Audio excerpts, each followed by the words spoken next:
everyone! My name is Wesh and syempre itutur ko kayo sa aming munting kubo at aming bahay kubo pala. So andyan yung lola ko, yung nanay ko, yung naka-red yung lola ko and yung nanay ko yung isang maganda doon. So yan pala yan, maya maya pa magpapaani na tayo. And we also here mga sitaw. We have some ano ba to? Orchids. Yan, mga roses ni mother. Tsaka mga flowers niya. Yan, mga flowers ni mother. Yan, snake plants. At mga halaman. Mga flowers lang. Yan. Ayan. Oh, meron tayong nyog.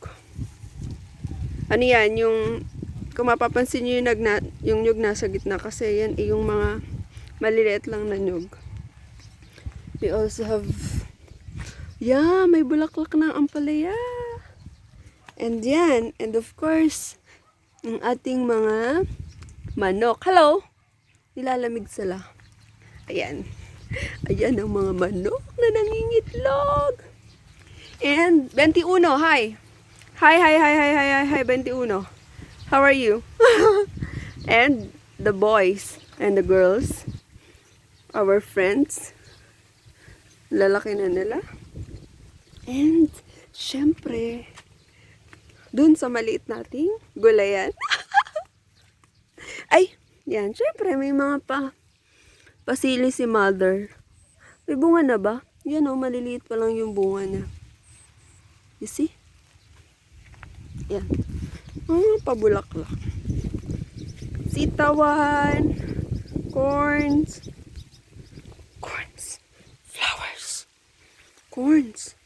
Tapos, meron ditong mga favorite nating mustasa. Yan, mustasa.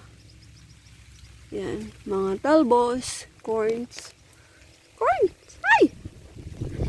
Tapos, talong. Oh my God!